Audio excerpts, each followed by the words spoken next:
What's up, closers and entrepreneurs? Tristan Jones coming at you again for another Top 5 Friday.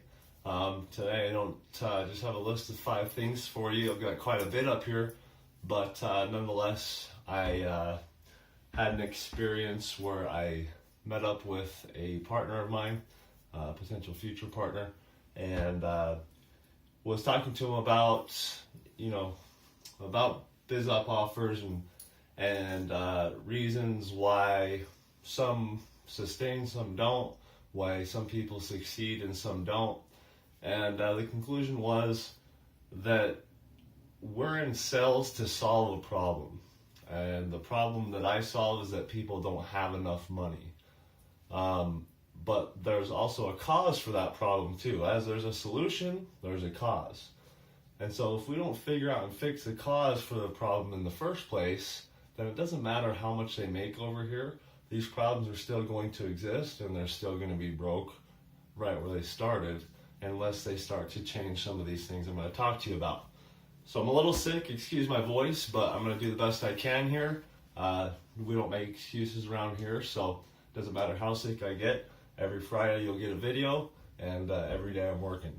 Now, with that being said, the number one thing, well, not the number one, these are in no particular order, but the first thing that is going to contribute to your success or your failure in business, in your personal life, is your habits.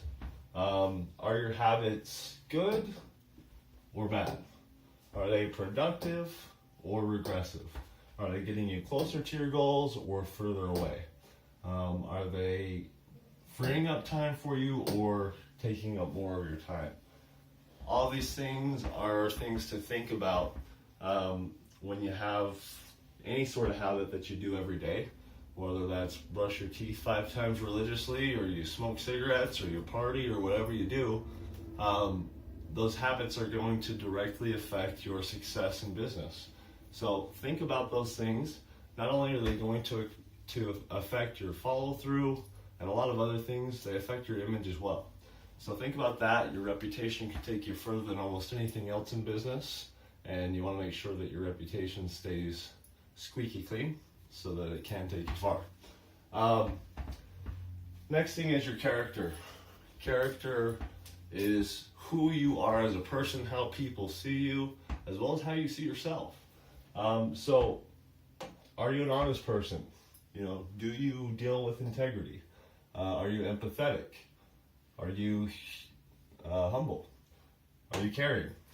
All of these things have to do with your character and, again, attribute to your success or your failure in business. If you're not honest, if you don't act with integrity, if you're not empathetic of your clients, if you're not humble about your own situation, and if you don't care about them or about what you offer, then you're probably not going to succeed at a very high level. Pretty simple. Next thing is beliefs.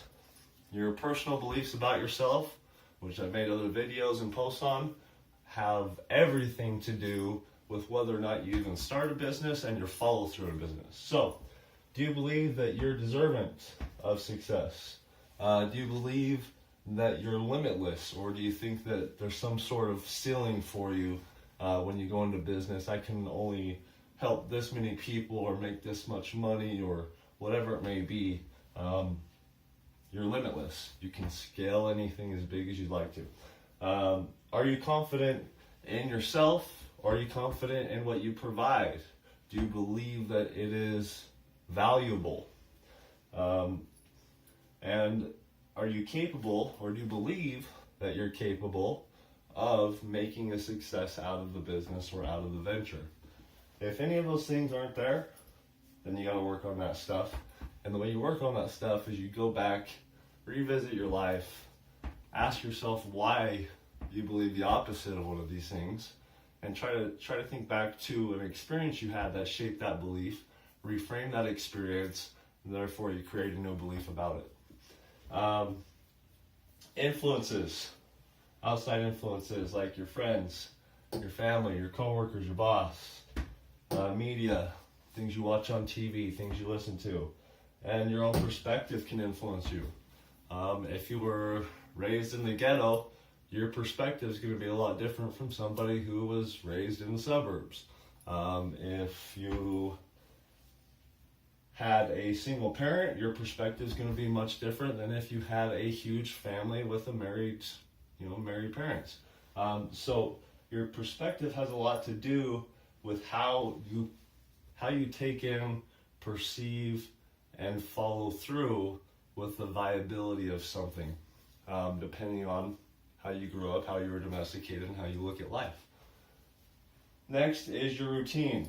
Are you diligent in your routine?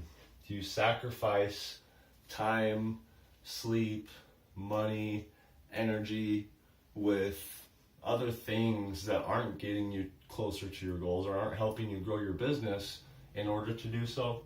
Are you consistent with your routine? Is your routine progressive or degressive again? And is your routine effective? For instance, I wake up early every morning, I get to work. I started doing this and I found myself waking up kind of jumping around like a squirrel. I'd go from one thing to another. So slowly I started to create a routine that I can be diligent with, that I can be consistent with, and that because I plan it out, I've made it very, very effective for myself. So this is you. These are some of the main things surrounding you, orbiting around your little gravitational pull. And if these things are not in alignment with success, then you'll never achieve it. If these are in alignment with success, then all you have to do is put in the action and you'll succeed, guaranteed.